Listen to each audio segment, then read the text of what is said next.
Howdy y'all, Fast Force 289, welcome back. In this video, I'll be working on my 1976 Ford truck, and we're going to be swapping out the carburetor for a Holley. So let's jump into it and take a look at what we got. Okay, so this is what I got. I got me a Holley. Now, before you go getting excited, this is not a Holley 4-barrel because this is going on my truck, so this is a Holley 2-barrel. I like 2 barrels better for trucks. That's my personal preference, so that's what I bought.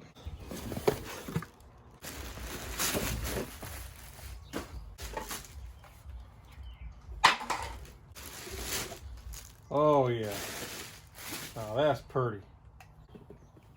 So just to give you a nice close-up of it, this is what I got. Very good looking unit. And one of the things I love about Holley, I love how the float ball is adjustable externally instead of having to take the float ball off. I love how these newer models, which has been this way for years, but these newer models have this sight glass instead of having to pull a plug out. Of course, your air fuel mixture screws there. You got vacuum fittings and all kinds of stuff. And it's just an overall really nice unit. Got a PCV valve hook up back here, which I won't need because I got my spacer for my PCV valve, but still, at least it's nice to give it to you, built into the carburetor. Electronic choke, very nice. Now, this is a 500 CFM carburetor. It's a little bit much for this 302 I'm currently running, but I'm building a 351 Cleveland for it, and it'll be perfect for that Cleveland once it's in here. So there's a nice close-up look at that. And here's all the hardware they give you in the kit. They do give you a wire for the electronic choke if you need it. They give you a stud for the air cleaner, which is cool. They give you a spring for the kickdown, a gasket, and everything, and instructions, of course. And that's something we're going to have to do. We're going to have to hook up. We got to take this screw here out for my kickdown because right now it's got a stop on it. So we got to take that screw out so the kickdown lever will be free. We also got to put the ball socket on here for my throttle linkage that I got in the truck. So we have to do that, which they did not include in the kit. I don't know why they used to do that, but they didn't in this kit. That's fine. I probably got some laying around. I can take off another carburetor, but that's something we're going to have to do right there. Let's go ahead and jump into it and get the old one off the truck. Here's a fun fact. How many of y'all knew that from the factory, these trucks came with plastic air cleaner wing nuts to hold the air cleaner lid down? And mine still has it. Uncracked, unbroke, still perfectly in use. Fun fact.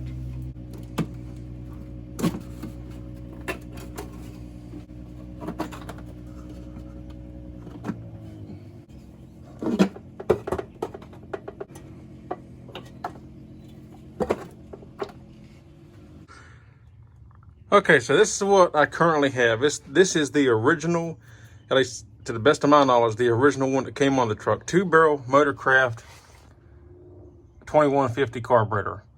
And I've rebuilt this carburetor 3 or 4 times in the 8 years I've owned this truck, and I'm just kind of tired of messing with it. It's not running right. It doesn't start properly anymore. Once these get old, it's just time to replace them. Like, you can only do but so much with old wore out parts. I've rebuilt it.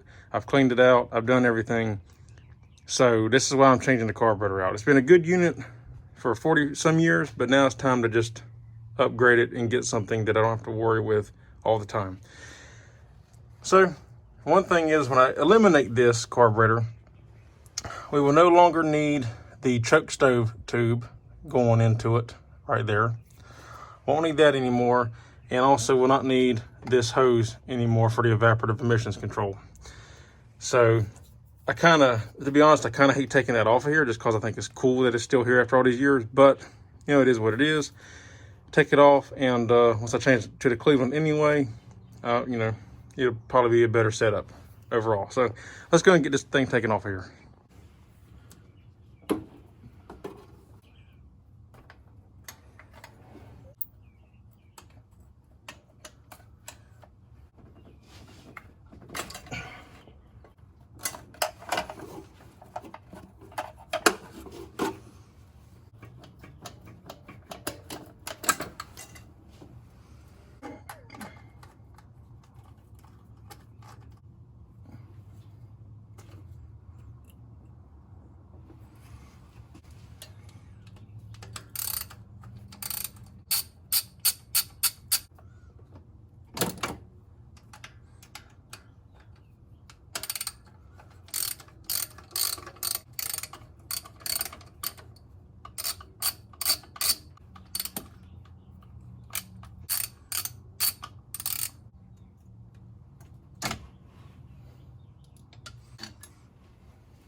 Okay, so here, side by side, you can see they're similar but different. Okay, so one thing is, I do like that this style Holley. I've always liked this style of float bowl better on Holleys. I don't like the flat, boxy kind. I like this kind with like the triangle shape. I like that. It's just my preference. Anyway, and as far as I know, that's all you can get in a 2-barrel is that style. But anyway, much like the Motorcraft, how it has not necessarily a built-in filter, but it's a filter that goes into the carburetor, the Holley has the same thing. This right here is a built-in fuel filter that Holley puts in their carburetors, only on this style, that I'm aware of anyway. And if you look up in here, you can see that like screen up in there, that is the filter. So if you ever want to change this or clean it out, you just unscrew this, take this off, there's a gasket in here, pull it out, there's a spring up top, pull this out, clean it out, and then put it all back together. So essentially it's a never go bad, good for the life of the carburetor filter, basically, because you just rinse it out, spray it out with carburetor cleaner, clean it out, and then put it back. Anyway, so have that. I need to put my stud when you're going to get this carburetor set to go on the truck. So I'm not going to bore you watching that. I will put this carburetor together and get it ready to go on the truck, and then we'll come back after that. Now we're ready to get the carburetor installed onto the engine.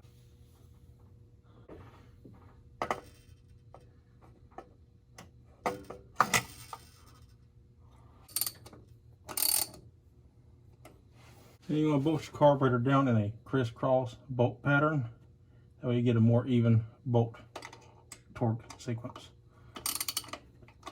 And seal.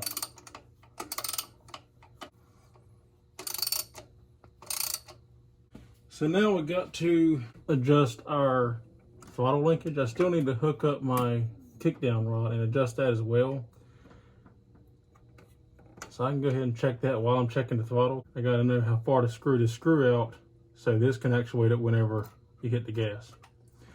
So to figure out where our throttle needs to be, because this is adjustable, you just screw the rod in and out. How I generally do mine is push my pedal to the floor, all the way back is all the way to the floor. Then you push your accelerator back all the way, and you can see where it needs to be. So I can tell you right now, we're going to have to come up or come back on the rod some a little bit.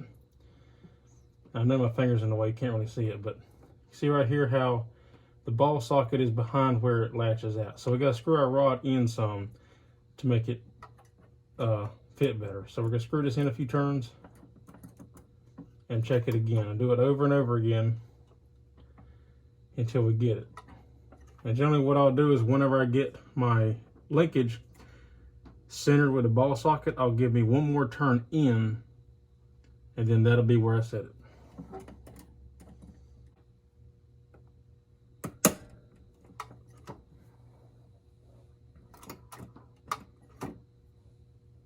Okay, and now to adjust our kick down, we got to hook our kick down rod up,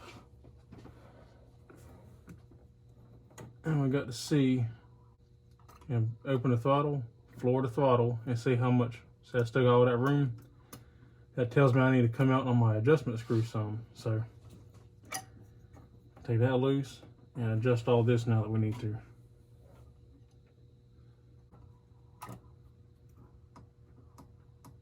Yeah, that's good enough. Okay, so now we're good to go there.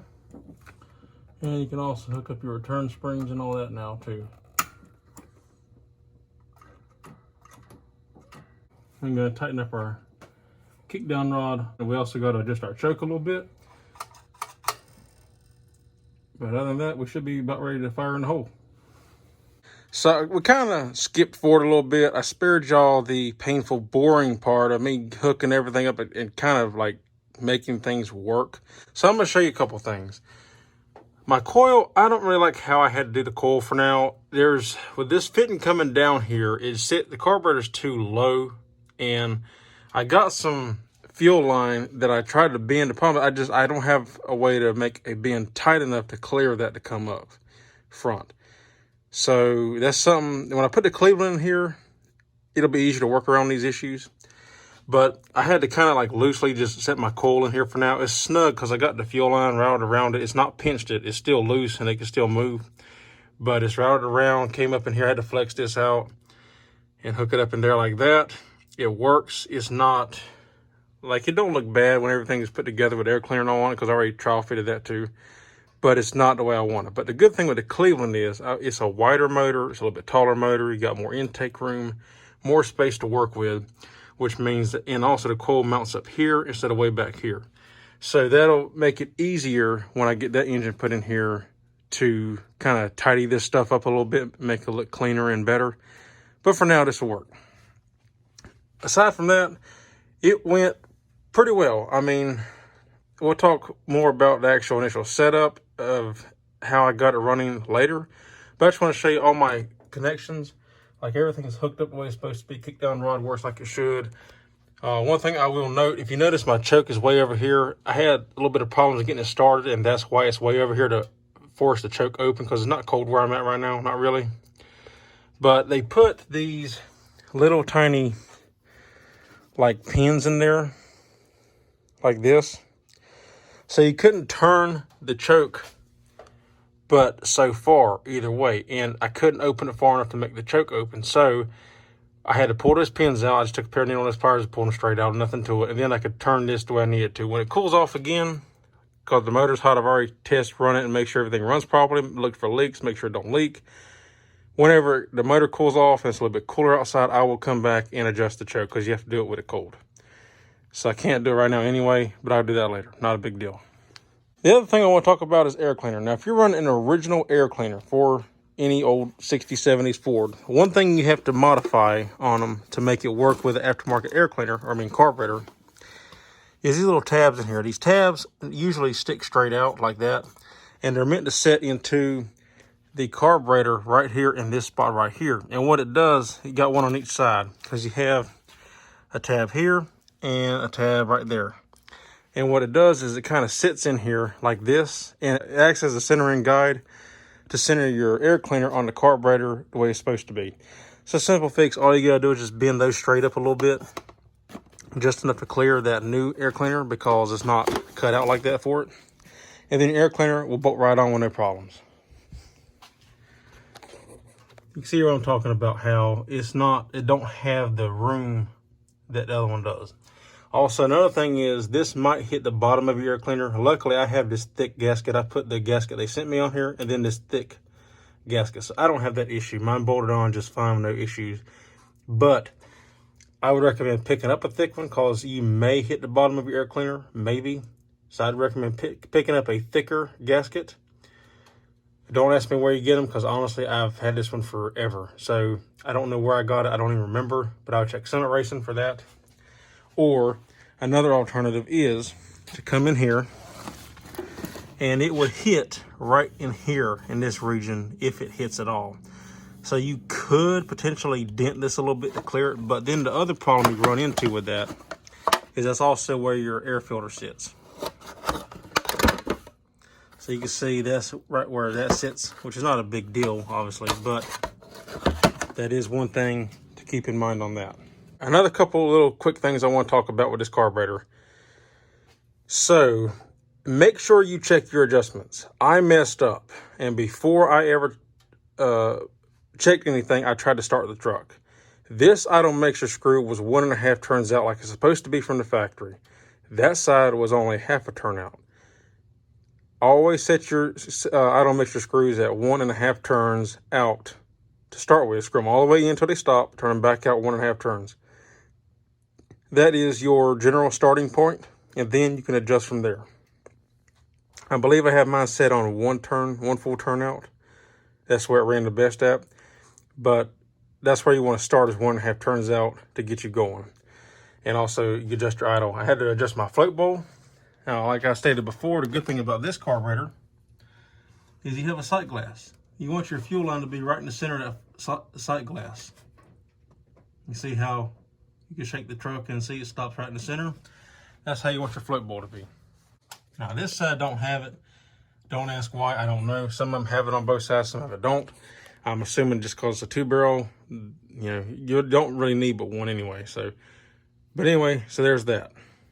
And also, just cause I'm sure somebody will comment it in the comments. Yes, I still have my EGR valve. No, it is not hooked up.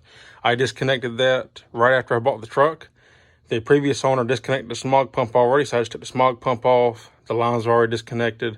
I just eliminated the hookups on the EGR valve and capped it off, so it doesn't work. It's still there for looks just because I like it, because it's original to the truck, but it doesn't do anything. It's just taking up space, essentially. So that's the whole deal with that, because I know some people might comment, oh, you still got an EGR valve, but you put a Holley carb. No, it doesn't work. It's just purely for aesthetics only, to satisfy me.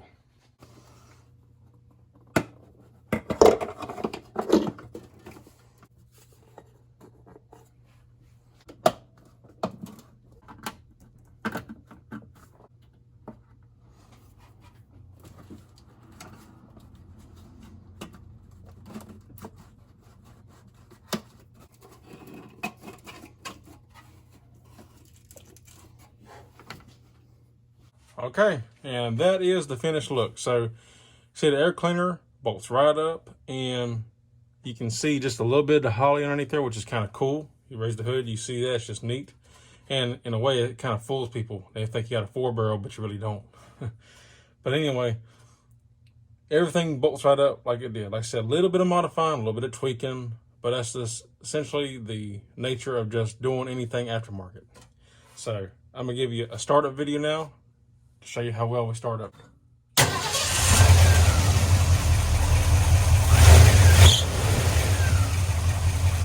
And there you go, she's running good. Motor runs smoother now. Everything's a lot happier. Alrighty guys, well that's it. There's that. I'm happy with it. This carburetor, a little pricey, you know, real pricey, honestly, for a 2-barrel. But I like Holley. Holley is a good name brand. I've never had problems with Holley, really. I got a quick fuel on my Fairlane, which is the same as a Holley. Holley's a good brand. I've always liked Holleys. I like the 2-barrel for trucks. That's my personal preference. They make good 4-barrels too, but in my opinion, the reason why I went with a 2-barrel is, for one, I want to keep the truck a 2-barrel because 2-barrels give you a little bit better low-end torque. And for a truck, that's what you want, low-end torque.